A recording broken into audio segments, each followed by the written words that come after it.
జయగఢ్ కోటలోకి రహస్య సంపద ఎలా వచ్చింది? బంగారు నిధిని జయగఢ్ కోటలో ఎవరు దాచారు? అక్బర్ చక్రవర్తికి తెలియకుండా జయగఢ్ నిధిని దాయడానికి కారణమేంటి? చెరువులో నిధిని ఎందుకు భద్రపరిచారు? ఈ నిధికి ఇందిరాగాంధీ పాలన నాటి ఎమర్జెన్సీకి ఉన్న సంబంధం ఏంటి?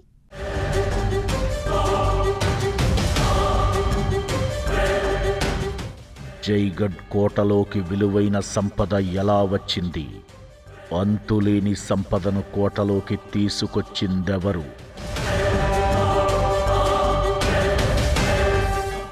జైగఢ్ కోటను రాజుల ఖజానాగా వాడుకున్నారా? అక్బర్కు తెలియకుండా నిధిని భద్రపరచడం వెనుక మర్మమేంటి? నిధి రహస్యంపై ఎమర్జెన్సీ టైంలో ఏం తేలింది? ట్రెజర్ కోసం ఇందిరాగాంధీ నిజంగానే సోదాలు చేయించారా?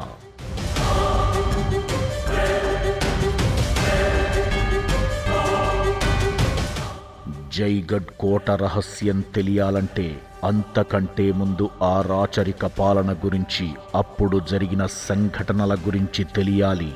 16వ శతాబ్దంలో రాజా మాన్సింగ్ సోదరిని అక్బర్ చక్రవర్తి వివాహం చేసుకున్నాడు. ఆ తరువాత మాన్సింగ్ రాజ్యాన్ని, ఆయన తెలివితేటలను చూసి అక్బర్ తన సైన్యాధ్యక్షుడిగా నియమించుకున్నాడు. అప్పటి నుంచి అక్బర్ చక్రవర్తి తన మొఘల్ సామ్రాజ్య విస్తరణ కాంక్షతో పొరుగు దేశాలపై దండెత్తాడు. ఇందుకోసం మాన్సింగ్ వన్ వ్యూహాలను వాడుకున్నాడు.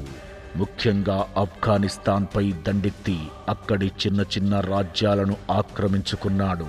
అక్కడ మాన్సింగ్ నేతృత్వంలో సైన్యం ఒక్కో రాజ్యాన్ని ఆక్రమించుకున్న తరువాత అక్కడి సంపదను కొల్లగొట్టి తన జైపూర్ రాజ్యంలోని జైగఢ్కు తరలించేవాడు.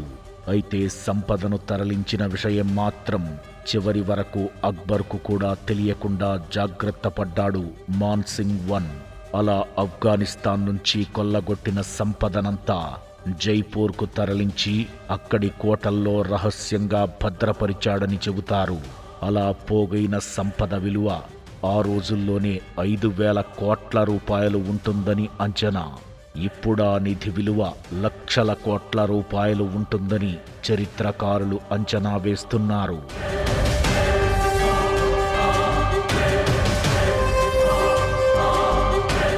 మాన్సింగ్ వన్ విదేశాల్లో కొల్లగొట్టి తెచ్చిన సంపద జైపూర్ కోటల్లోని రహస్య ప్రదేశాల్లో దాచిన విషయం అక్బర్కు తెలియకుండానే ఉండిపోయింది. అయితే ఆ తరువాత కొన్నేళ్ల తరువాత అక్బర్ చనిపోయాక చాలా కాలానికి జైగఢ్ కోటలో రహస్య నిధి ఉన్న విషయం ఓ పుస్తకం ద్వారా వెలుగులోకి వచ్చింది.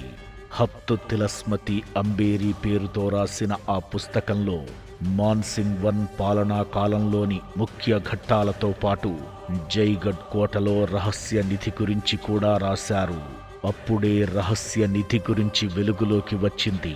అప్పటి నుంచి మొఘలుల తరువాత వచ్చిన పాలకులు, ఆ తరువాత బ్రిటిష్ కాలంలో జైగఢ్ కోటపై దాడులు చేసి రహస్య సంపద కోసం సోదాలు చేశారు. కానీ వారికి నిధి దొరకలేదు. ఆ తరువాత కాలంలో బ్రిటిష్ పాలన అంతమైన తరువాత నిధి గురించి ప్రచారం జరిగినా చాలా కాలం పాటు ఎవ్వరూ వెదకలేదు. కానీ నిధి రహస్యం మాత్రం బహిరంగ రహస్యంగా మారింది. ఇందిరాగాంధీ పరిపాలన కాలం వరకు ఈ సంపద గురించి, నిధి గురించి ఎవ్వరూ పట్టించుకోలేదు. కానీ ఎమర్జెన్సీ సమయంలో 1975లో కోటలో తనిఖీలు జరిగాయి. ఈ ట్రెజర్ హంట్ గురించి కూడా చాలా కథలు ప్రచారంలో ఉన్నాయి.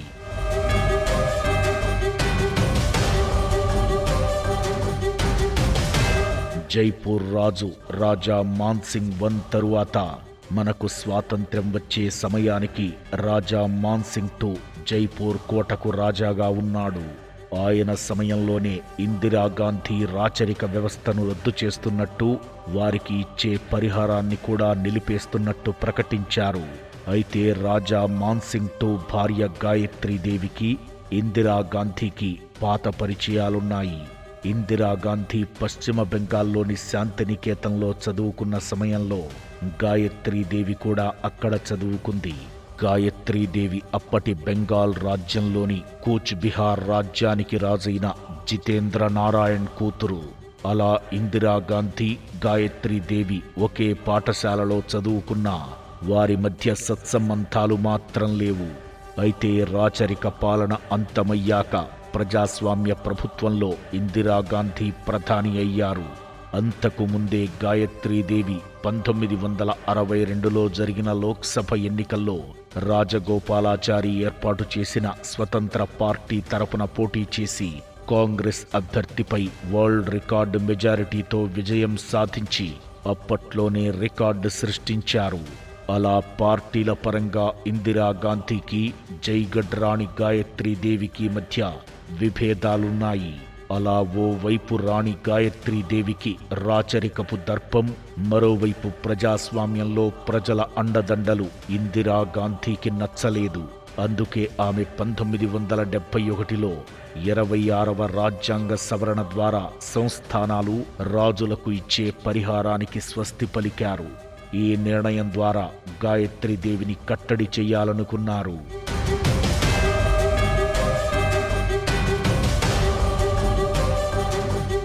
ఆ తరువాత ఇందిరాగాంధీ ఎన్నికకు వ్యతిరేకంగా అలహాబాద్ కోర్టు తీర్పు, మారిన రాజకీయ పరిణామాలతో 1975లో జూన్ 25న దేశవ్యాప్తంగా ఎమర్జెన్సీ విధించారు ఇందిరాగాంధీ.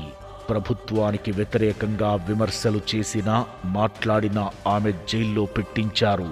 ఆ సమయంలో ప్రతిపక్షాలలో ఉన్న నేతలు చాలామంది జైలుకు వెళ్లారు. జర్నలిస్టులు కూడా జైలు పాలయ్యారు. అదే సమయంలో రాణి గాయత్రీదేవి కూడా 6 నెలలు జైల్లోనే గడిపారు.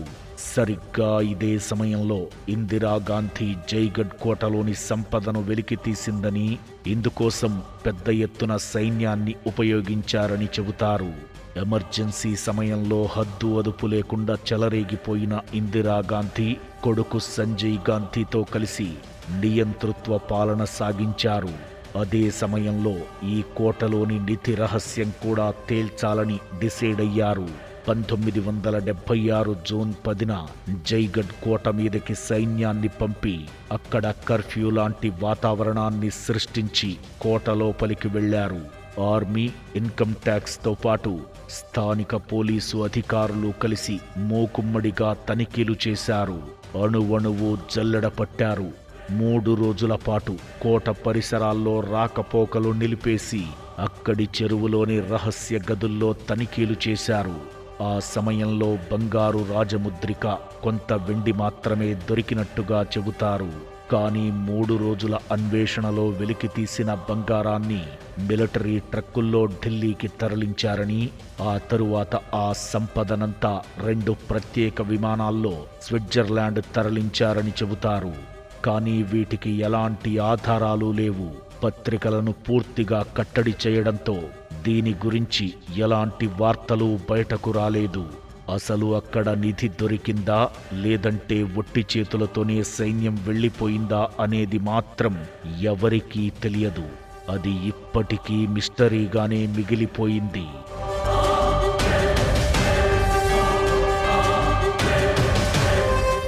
జైగఢ్ కోటలో నిధి దొరకకపోయినా 5 నెలల పాటు ఎందుకు సోదాలు చేశారు? దొరకని నిధిలో పాకిస్తాన్ ఎందుకు వాటా అడిగింది? మరి పాకిస్తాన్కు ఇందిరాగాంధీ ఇచ్చిన సమాధానం ఏంటి? మరి రాజా మాన్సింగ్ 1 కొల్లగొట్టిన ధనం అంతా ఏమైపోయింది?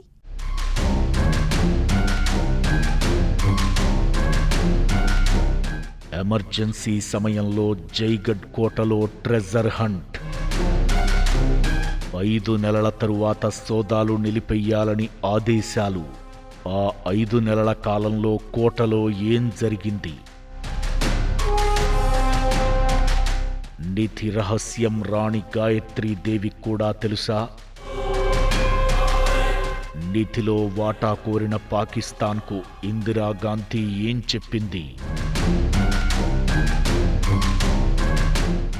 నిధి కోసం అంబర్ కోటలో ఎందుకు సోదాలు చేశారు? నిధి రహస్యంపై చరిత్రకారుల అంచనాలేంటి? 1975 ఎమర్జెన్సీ పాలన ప్రజాస్వామ్యాన్ని అపహాస్యం చేస్తున్న రోజులవి. పేరుకే ప్రధాని ఇందిరాగాంధీ కానీ పాలన అంతా సంజయ్ గాంధీ చెప్పినట్టే జరుగుతుందని విమర్శలు. సంజయ్ గాంధీ రాజ్యాంగేతర శక్తిగా మారాడనే ఆరోపణలు. సరిగ్గా ఇదే సమయంలో అంబర్ ఫోర్టుపైకి భారత సైన్యం కవాతు చేసింది. అంబర్ ఫోర్టును భారత సైన్యం చుట్టుముట్టింది. కోటలోకి ఎవరినీ రాకుండా అడ్డుకుంది. 3 రోజుల పాటు తనిఖీల తరువాత జైపూర్ ఢిల్లీ హైవేను దిగ్బంధించి మిలిటరీ ట్రక్కులను ఢిల్లీకి తరలించారు. కానీ జైగఢ్ కోటలో నిధి ఉంటే అంబర్ కోటలో ఎందుకు తనిఖీ చేశారనే ప్రశ్నలు తలెత్తాయి. కానీ అసలు రహస్యం ఇక్కడే ఉంది. అంబర్ కోటకు 400 మీటర్ల ఎత్తులో జైగఢ్ కోట ఉంది. ఇక్కడే అసలు కిటుకు, అప్పటి రాజుల ముందు చూపు కనిపిస్తాయి. అంబర్ కోట కట్టిన దాదాపు 200 ఏళ్ల తరువాత జైగఢ్ కోటను కట్టారు. అయితే ఈ కోటను కట్టే సమయంలోనే అంబర్ కోట నుంచి సొరంగ మార్గాన్ని కూడా కట్టారు. అంటే అంబర్ కోట నుంచి రహస్య మార్గంలో సొరంగ దారిలో జైగఢ్ కోటకు చేరుకోవచ్చు. ఇదే మార్గంలో సైన్యం, పోలీసులు అంబర్ కోట నుంచి జైగఢ్ కోటకు వెళ్లి తనిఖీలు చేశారు. కానీ ట్రెజర్ హంట్లో మాత్రం ఏమీ దొరకలేదని చెప్పారు.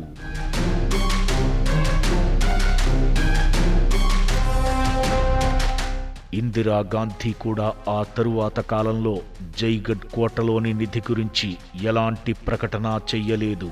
కానీ కోటలో జరిగిన రహస్య సోదాల గురించి పాకిస్తాన్కు తెలిసిపోయింది. అప్పుడు పాక్ ప్రధానిగా ఉన్న జుల్ఫికర్ అలీ భుట్టో రహస్య సంపదలో పాకిస్తాన్కు కూడా వాటా ఇవ్వాలని డిమాండ్ చేస్తూ ప్రధాని ఇందిరాగాంధీకి లేఖ రాశారు. ఆ లేఖను బయటి ప్రపంచానికి పాకిస్తాన్ కావాలనే లీక్ చేసింది. దీంతో భారతదేశంలో ట్రెజర్ హంట్ సాగుతోందని, ఇందిరాగాంధీ తన శక్తియుక్తులను ఉపయోగించి నిధిని దక్కించుకునే ప్రయత్నం చేస్తున్నారనే ప్రచారం జరిగింది. 1947లో దేశ విభజన జరిగినప్పుడు జరిగిన ఒప్పందం ప్రకారం స్వాతంత్ర్యానికి ముందు కాలానికి సంబంధించిన ఏదైనా సంపద బయటపడితే దాన్ని చెరిసగం పంచుకోవాలనేది ఒప్పందం. ఈ ఒప్పందాన్ని గుర్తు చేస్తూ పాకిస్తాన్ భారత్కు లేఖ రాసింది. కానీ దేశంలో ఎమర్జెన్సీ అమల్లో ఉండటంతో ప్రపంచంలో ఏం జరుగుతుందో ఇండియాకు తెలియదు. ఇండియాలో ఏం జరుగుతుందో బయటి ప్రపంచానికి తెలియని పరిస్థితి. ఆ సమయంలో కొంతమంది న్యాయ నిపుణులతో చర్చించిన ఇందిరాగాంధీ భారత్లో దొరికిన ఏ నిధిపైనా పాకిస్తాన్కు హక్కు ఉండదని స్పష్టం చేస్తూ ఇందిరాగాంధీ జుల్ఫికర్ అలీ భుట్టోకు లేఖ రాశారు. జైగఢ్ కోటలో అసలు నిధి దొరకలేదని, కేవలం 230 కిలోల వెండి ఆభరణాలు మాత్రమే లభ్యమయ్యాయని రిప్లై ఇచ్చారు. అంతటితో పాకిస్తాన్ నిధిలో వాటా అడిగిన విషయానికి ఫుల్ స్టాప్ పడింది. కానీ నిధిపై అనుమానాలు, రకరకాల కథలు మాత్రం అలాగే ఉండిపోయాయి.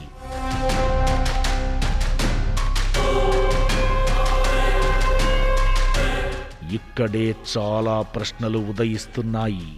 అసలు నిధి దొరక్కపోతే నిధి అంతా ఏమైపోయినట్టు? పుస్తకంలో రాసింది నిజం కాదా? రాజా మాన్సింగ్ కొల్లగొట్టిన సంపద ఏమైంది? సంపద అంతా ఒట్టి మాటలేనా? అలాంటప్పుడు జైపూర్ ఢిల్లీ హైవేను ఒకరోజు ఎందుకు మూసేశారు? మిలిటరీ ట్రక్కులు ఖాళీగానే జైపూర్ నుంచి ఢిల్లీకి ఎందుకెళ్ళాయి? అసలు ఏ నిధి లేకపోతే అంత రహస్యంగా ట్రక్కులను తరలించాల్సిన అవసరమేంటి? ఇలా రకరకాల జవాబులేని ప్రశ్నలు వచ్చాయి. కానీ జనంలో బాగా ప్రాచుర్యంలో ఉన్నదైతే ఇందిరాగాంధీ హయాంలోనే నిధిని కనిపెట్టారు, మిలిటరీ ట్రక్కుల్లో ఢిల్లీకి తరలించారు, అక్కడి నుంచి ప్రత్యేక విమానాల్లో స్విట్జర్లాండ్ తరలించారనే కథ బాగా ప్రాచుర్యంలో ఉంది. అయితే ఎమర్జెన్సీ సమయంలో జైగఢ్ కోట రాణి గాయత్రీదేవి జైల్లో ఉన్న సమయంలో ఈ సోదాలు జరిగాయి. కానీ జైలు నుంచి విడుదలైన తరువాత కూడా గాయత్రీదేవి నిధి గురించి ఒక్క మాట కూడా మాట్లాడకపోవడం పలు అనుమానాలకు తావిస్తోంది. సవాయి జైసింగ్ 1 భద్రపరిచిన నిధిని సవాయి జైసింగ్ 2 హయాంలో బయటకు తీసి 1699 నుంచి 1743 మధ్య కాలంలోనే ఖర్చు చేశారని, జైపూర్ నగరాన్ని ఆ ధనంతోనే సర్వాంగ సుందరంగా నిర్మించారనే మరో కథ కూడా స్థానికంగా ప్రచారంలో ఉంది. అందుకే రాణి గాయత్రీదేవి నిధి గురించి మాట్లాడలేదని చెబుతారు. కానీ ఇక్కడే జైగఢ్ కోటలోని నిధిపై అనుమానాలు వ్యక్తమవుతున్నాయి. మరి ఆ పుస్తకంలో నిధి గురించిన రహస్యం గురించి ఎందుకు రాసినట్టు? అంతేకాదు, జైపూర్ నగర నిర్మాణం కోసం ఖర్చు చేస్తే ఆ వివరాలు చరిత్రకారులు తమ పుస్తకాల్లో రాయాలి. మరి అలాంటి ఆధారాలేవీ లేవు. అందుకే ఆ రహస్య నిధి ఇప్పటికీ జైగఢ్ కోటలోనే ఎక్కడో రహస్యంగా ఉంటుందని నమ్మేవాళ్లు ఉన్నారు. ఎప్పటికైనా ఆ రహస్యం వెలుగులోకి వస్తుందని ఆశగా చూస్తున్నారు. ఇది ఈ వారం మిస్టరీ. మరో ఇంట్రెస్టింగ్ టాపిక్ తో నెక్స్ట్ వీక్ మళ్ళీ కలుద్దాం. చూస్తూనే ఉండండి 10 టీవీ, జనం కోసం, నిజం కోసం.